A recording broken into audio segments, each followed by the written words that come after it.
أعوذ بالله من الشيطان الرجيم. بسم الله الرحمن الرحيم. Sejak zaman Nabi Adam sampai Nabi Isa belum pernah terjadi. Juga tidak akan bisa dilakukan oleh umat sesudah Nabi Muhammad SAW. Tidak ada lagi. Ini penghormatan luar biasa. Allah langsung memanggil Nabi Muhammad di dalam memberikan perintah sholat 5 waktu. Kita bersyukur pada Allah, kita diberikan keistimewaan Allah yaitu sholat yang 5 waktu. Seharusnya bersyukur. Tapi banyak orang yang meninggalkan sholat. Kenapa? Karena ketidaktahuan. Ibadah yang lain Allah memberikannya melalui malaikat Jibril alaihissalam. Ibadah puasa, ibadah zakat, ibadah haji, jihad, muamalah, semuanya berada di dunia. Yaitu Allah memberikannya dengan Jibril dan Rasul adanya di dunia. Tetapi ketika Allah memerintahkan sholat, Allah langsung mengundang Nabi Muhammad SAW dengan perjalanan yang jauh, tapi itu dengan hanya setengah malam. Sebagaimana firman Allah dalam Al-Quran surat Al-Isra atau surat Al-Isra'il. A'udzu billahi minasyaitonir rajim. Bismillahirrahmanirrahim. Subhanalladzi asra bi 'abdihi lailan minal masjidil haram ilal masjidil aqsa alladzi barakna hawlahu linuriyahu min ayatina innahu huwas sami'ul basir. Ini luar biasa. Surat yang diawali dengan subhanallah menandakan ini sesuatu yang luar biasa, yang sangat fenomenal sekali, ya, peristiwa yang belum pernah terjadi, sehingga Allah memulai surat Bani Israil atau surat Al-Isra dengan kalimat subhanallah, kalimat ta'ajub. Orang Arab sejak dulu kalau mendengar sesuatu yang mustahil atau yang benar-benar tidak terjangkau apa, maka mengatakan subhanallah, maha suci Allah, ya. Subhanalladzi asra bi 'abdihi lailan, maha suci Allah yang telah memperjalankan hamba-Nya. Rasul tidak berjalan tapi diperjalankan, ya, pada suatu malam, sebagian malam, minal masjidil haram ilal masjidil aqsa, dari Masjidil Haram di Mekah sampai ke Masjidil Aqsa di Palestina. Untuk apa? Linuriyakum min ayatina, yaitu Allah untuk memberikan, ya, kepada Rasulullah, memperlihatkan tanda-tanda kebesaran Allah. Diperlihatkan ketika Isra, Rasul melihat berbagai macam hal-hal yang kelihatannya gaib dan benar, ya. Innahu huwas sami'ul basir, sesungguhnya Dia Allah Maha Sami'ul, Maha mendengar lagi Maha mengetahui, Maha melihat. Jadi begitu Rasulullah ketika dididik Ismail, ketika sedang antara tidur dan terjaga, datanglah malaikat Jibril dan malaikat Mikail. Lalu malaikat Jibril mengatakan, ya Rasulullah bangunlah. Maka Rasulullah bangun, ya. Lalu malaikat Jibril menuntunnya sampai ke sumur Zamzam. Itulah pertama kali orang dibedah, ya. Rasul dibedah dadanya. Operasi pertama kali belum pernah terjadi sebelumnya. Jadi Rasul dioperasi oleh malaikat Jibril dan dibersihkan hatinya, ya. Bukan berarti Rasul kotor, bukan, tapi untuk menghadap Allah Subhanahu wa Ta'ala. Begitu Rasulullah dioperasi dan dibersihkan dengan air Zamzam, malaikat Mikail membawa bejana yang terbuat dari emas, 3 bejana yang berisi air Zamzam, dan hati Rasulullah dicucinya sampai bersih, ya. sesudah dicuci, lalu malaikat Jibril memohon kepada malaikat Mikail supaya berikan bencana yang keempatnya, yaitu yang berisi hikmah, ilmu, iman, keyakinan dan kesabaran. Lalu ada Nabi dimasukin oleh malaikat Jibril hikmah, ilmu, keyakinan, kesabaran dan juga keyakinan, keimanan semuanya. Lalu itu kembali dan tidak kenabian. Ada sampel Nabi ketika akan melaksanakan Isra dan Mi'raj. Lalu Rasulullah disuruh wudhu di air Zam-Zam dan Rasulullah melaksanakan wudhu. Setelah wudhu datanglah buruk, bagi itu artinya kilat, cepat bisa sampai melangkahkan kakinya, begitu melangkah satu kali pandangan, begitu luar biasa ke depan buruk dan begitu sampai dinamakan kilat. Begitu Rasulullah naik kendaraan buruk, begitu berapa lama kemudian, lalu iblis beserta tentaranya itu setan mengejarnya sambil membawa api obor. Ketika Rasulullah melihat ke belakang, masih juga iblis dengan bala tentara setan mengejarnya. Lalu malaikat Jibril memberikan doa, yaitu ta'awudz, ta'awudz. Bisa alhamdulillah syaitan rajim atau yang menghentikan dari syaitan mau menghentikan itu. Tapi dalam kitab Dahir panjang sekali awal dari.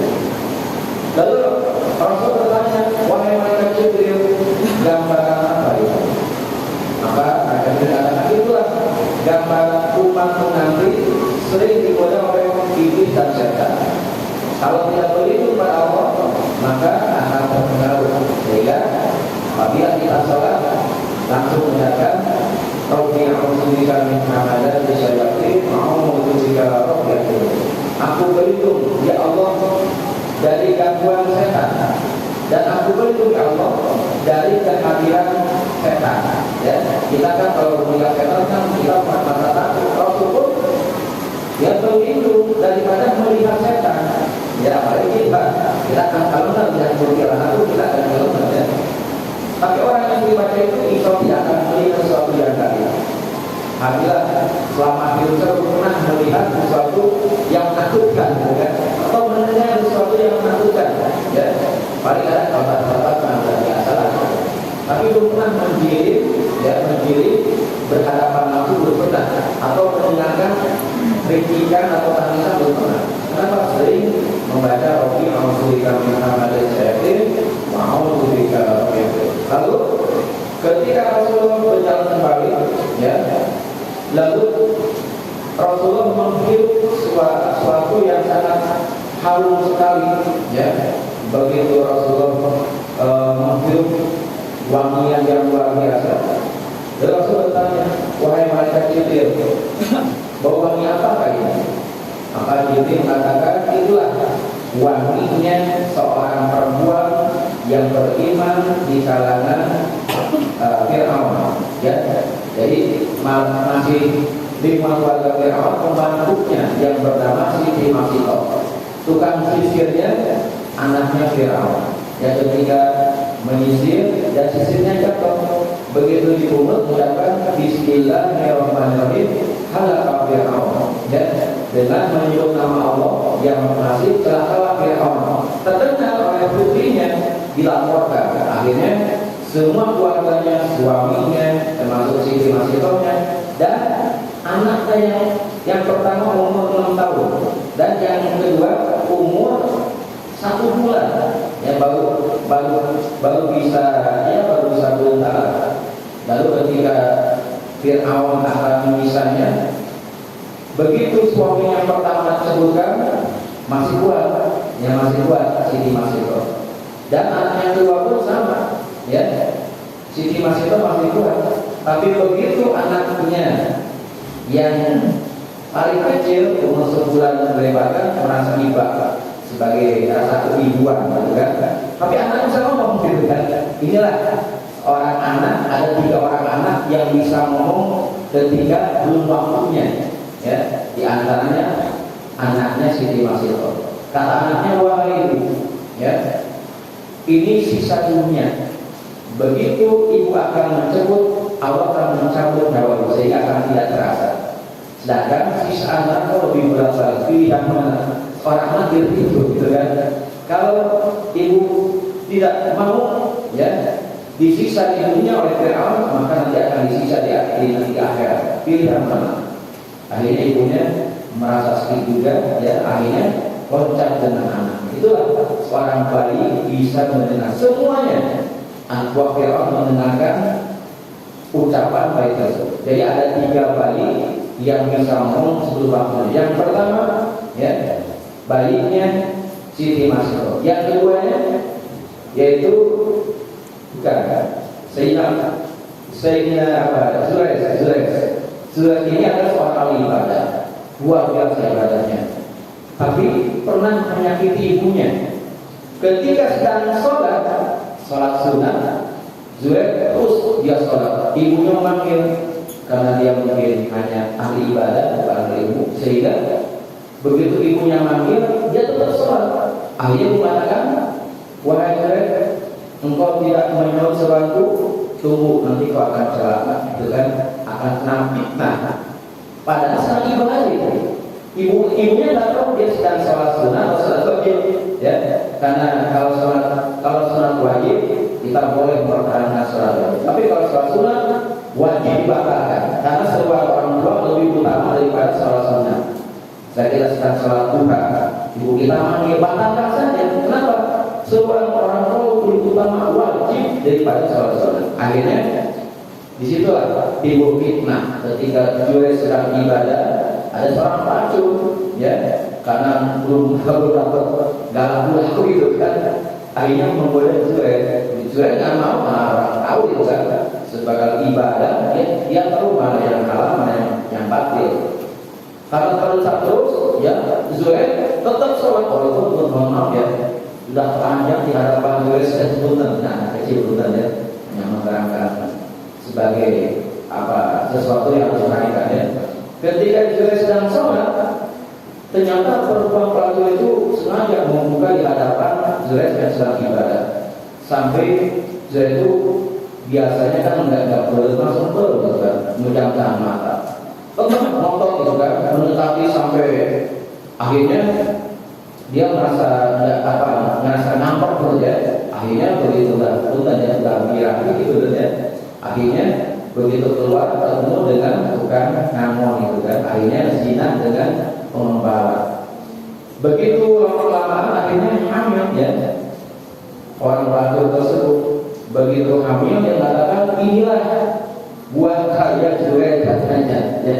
Inilah buah karya Zulaikha. Dan ada yang mengetahui perempuan masuk ke rumahnya Zulaikha itu, ada beberapa orang yang mengetahui ya. Benar melihatnya bahwa pelacur itu datang aja Zulaikha tidak melakukan apa-apa ya. Karena ini omongan ibunya sehingga terkena fitnah. Akhirnya semua dikumpulkan. Saksinya ada, mengatakan benar ini perempuan pernah masuk ke rumahnya Zulaikha. Begitu sampai rumahnya dibakar, sampai diseret-seret, sampai disiksa, sampai ditendang, dianiaya, tetap teringat, nanti tidak berbuat. Kata Zulaikha, demi Allah, aku sedang beribadah, mana mungkin aku bisa melakukan perzinahan? Aku sedang sholat. Kata perempuan, ini orang ahli ibadah, goblok katanya. Jadi pura-pura ahli ibadah, ya dia memfitnah. Akhirnya semua ditemukan dan pembesar di sana mengatakan inilah saksinya ada, perempuannya aku sendiri, anaknya ada, dan ada saksi. Kata Zulaikha karena beliau termasuk salah seorang awliya. Kalau tak percaya, tanyakan si anak tersebut, siapa bapaknya. Ini kan bayi masih merah gitu kan. Begitu ditanya dengan izin Allah, langsung Zulaikha bertanya, wahai bulan kecil, ya, siapakah bapak kau? Langsung mengatakan, bapakku adalah seorang pengembala Tuhan. Itulah bayi yang bisa berbicara. Yang pertama bayinya Siti Masito, yang keduanya seorang pelacur yang melahirkan seorang bayi yang disangkanya sebagai anaknya Zulaikh. Ya, begitu mendengar pengakuan akhirnya semuanya minta maaf dan dibangunkan gedung yang baru. Begitu dibangunkan Zulaikh merasa inilah ya dosa pada orang tua. Akhirnya ke rumahnya minta taubat, minta diampuni. Padahal nggak salah, ya. Zulaikh nggak salah itu, cuman begitu orang tuanya memanggil dia tidak menyambutnya. Salahnya di situ. Padahal dia sedang ibadah, ya.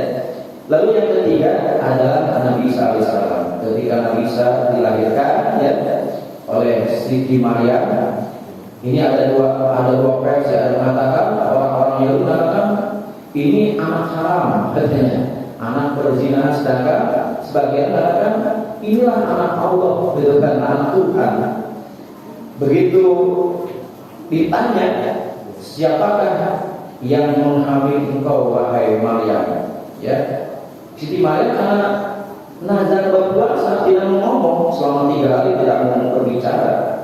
Begitu akhirnya semuanya supaya ada saksi dan sampai timbul fitnah di kalangan Bani Israel, ada yang mengatakan ini adalah anak haram dan mengatakan ini adalah anak Tuhan, bukannya. Akhirnya Nabi Isa mengatakan ini Abdullah, katanya, ini Abdullah. Aku adalah hamba Allah. Dan terdengar oleh kalangan Bani Israel yang lainnya, didengarnya anak ibnu Allah, aku anak Allah, bukan anak Abdullah. Itulah 3 orang anak kecil yang masih merah bisa berbicara dengan nasihat dan dimengerti oleh semua.